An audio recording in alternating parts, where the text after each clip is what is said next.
ഇസ്രായേലിന്റെ പ്രതാപത്തിന്റെ നാളുകൾ അവസാനിച്ചു എന്നത് ഇപ്പോൾ വ്യക്തമാണ്. ഇന്നിപ്പോൾ ഇസ്രായേലിന്റെ കപ്പൽ മലേഷ്യ പിടിച്ചെടുത്തിരിക്കുകയാണ്. മലേഷ്യയുടെ മലാക്ക എന്നറിയപ്പെടുന്ന മലേഷ്യയോട് ചേർന്ന് കിടക്കുന്ന സ്ട്രൈറ്റ് ഓഫ് മലാക്കിൽ വെച്ചാണ് ഇസ്രായേലിലേക്ക് സാധനങ്ങൾ കൊണ്ടുപോകുന്ന കപ്പൽ പിടിച്ചെടുത്തിരിക്കുന്നത്. ഇസ്രായേലിന് കടലുകളെല്ലാം ഇപ്പോൾ വലിയ പ്രതിസന്ധി നേരിടേണ്ടി വരും. അമേരിക്കക്ക് ഒന്നും ചെയ്യാനാകാത്ത ഇസ്രായേലിനെ സംരക്ഷിക്കാൻ കഴിയില്ല എന്ന സാഹചര്യത്തിലേക്ക് കടന്നതോടുകൂടെ ഇസ്രായേലിനെ ഒറ്റപ്പെടുത്തി ആക്രമിക്കാനാണ് ഇതുവരെ പൊറുതുമിട്ടു നിന്ന പല രാഷ്ട്രങ്ങളും, വലിയ രീതിയിലുള്ള പ്രതിസന്ധികൾ അനുഭവിച്ച പല രാഷ്ട്രങ്ങളും ഇപ്പോൾ തയ്യാറാകുന്നത്.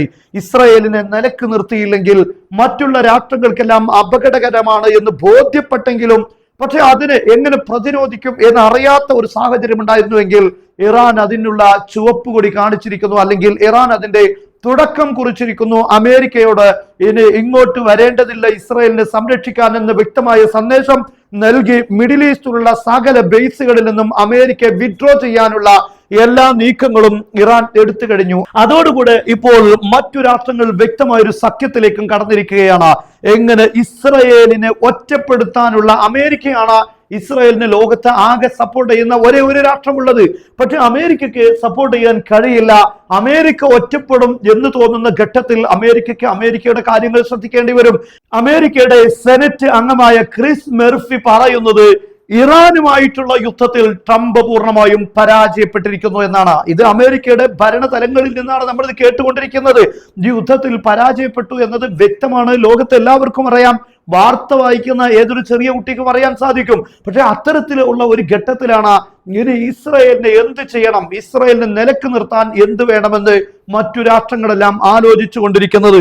നിങ്ങൾ ചിന്തിക്കേണ്ടത് 6 ദിവസത്തെ യുദ്ധം കൊണ്ട് ലെബനാനെയും ഈജിപ്തിനെയും സിറിയയെയും കീഴ്പ്പെടുത്തി അധീനതപ്പെടുത്തി അതിൽ അധിനിവേശം നടത്തി എന്നൊക്കെ അഹങ്കരിച്ചിരുന്ന കാലം മാറിയിരിക്കുന്നു. ഇപ്പോൾ 6 വർഷം ഇസ്രായേൽ പെടാപ്പാട് നടത്തിയാലും തൊട്ടടുത്തുള്ള രാഷ്ട്രത്തെ പോലും വേണ്ട ഒരു ഗ്രാമമായ ഫലസ്തീനിലെ ഗസയെ പോലും കീഴടക്കാൻ ഇസ്രായേലിന് കഴിവില്ലെന്ന് വ്യക്തമാകുന്ന, അല്ലെങ്കിൽ ഇസ്രായേലിന്റെ കഴിവുകളെ മറികടക്കാൻ ആവശ്യമായ തന്ത്രപരമായ നീക്കങ്ങൾ നടത്താൻ ഈ ചെറു സംഘങ്ങൾക്ക് പോലും സാധിക്കുമെന്ന തലങ്ങളിലേക്ക് കാര്യങ്ങൾ മാറിയിരിക്കുന്നു. ഇവിടെ ഇസ്രായേലിന്റെ വ്യാമോഹങ്ങളെല്ലാം മാറ്റി എഴുതുന്ന ഘട്ടത്തിലേക്ക് കാര്യങ്ങൾ നീങ്ങിയിരിക്കുകയാണ്. അതിനിടയിൽ നമ്മുടെ പ്രേക്ഷകരായ പല ആളുകൾക്കും ഉപകാരപ്പെടാവുന്ന ഒരു പ്രധാനപ്പെട്ട ഒരു കാര്യം ഓർമ്മപ്പെടുത്തുകയാണ്.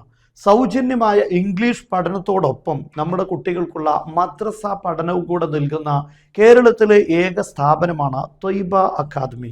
മറ്റുള്ള എല്ലാ സ്ഥാപനങ്ങളിൽ നിന്നും വ്യത്യസ്തമായി 2 പ്രത്യേകതകളാണ് ഈ സ്ഥാപനത്തിനുള്ളത്. ഒന്നാമത്തേത്, ഓരോ കുട്ടികളെയും ഇനീഷ്യൽ അസസ്മെന്റ് നടത്തി പ്രത്യേകമായ ഇൻഡിവിജ്വൽ എഡ്യൂക്കേഷൻ പ്ലാൻ തയ്യാറാക്കിക്കൊണ്ടാണ് ഈ കുട്ടികളെ പഠിപ്പിക്കുന്നത്.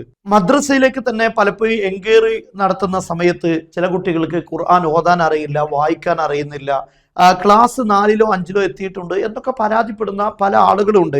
അങ്ങനെയുള്ള കുട്ടികളെയെല്ലാം ഇതിലൂടെ നമുക്ക് അസസ്മെന്റ് സെഷൻ നടത്തി ആ കുട്ടിയെക്കുറിച്ച് കൃത്യമായി മനസ്സിലാക്കി അതിനനുസരിച്ചുള്ള ഒരു എഡ്യൂക്കേഷൻ പ്ലാനാണ് മദ്രസ തയ്യാറാക്കുന്നത്. രണ്ടാമത്തെ കാര്യം, ഫ്രീ ഇംഗ്ലീഷ് ലേണിംഗ്. നമ്മുടെ കുട്ടികൾക്ക് സ്കൂളിലാണെങ്കിലും ഏറ്റവും ഉന്നതമായ സ്ഥാനത്തെത്താൻ അവരെ പര്യാപ്തമാക്കുന്ന ഒരു രീതിയാണ് ഈ പ്ലാനിങ്ങിലൂടെ അക്കാദമി തയ്യാറാക്കുന്നത്. കുട്ടികൾക്ക് ഫ്ലുവൻ്റ് ആയി വായിക്കാനും സംസാരിക്കാനും അതോടൊപ്പം ഇംഗ്ലീഷ് ഗ്രാമറുകളെല്ലാം പഠിപ്പിക്കുന്ന രീതിയാണ്, അത്തരത്തിലുള്ള സിലബസ് ആണ് ഇതിൽ തയ്യാറാക്കിയിട്ടുള്ളത്. നമ്മൾ വിദേശത്തായതുകൊണ്ടോ അല്ലെങ്കിൽ മദ്രസയിൽ പഠിപ്പിക്കാൻ എന്തെങ്കിലും രീതിയിൽ തടസ്സം നേരിടുന്ന ആളുകൾക്കോ ഇതൊരു പക്ഷേ വലിയ ഉപകാരമാകാനുള്ള സാധ്യതയുണ്ട്.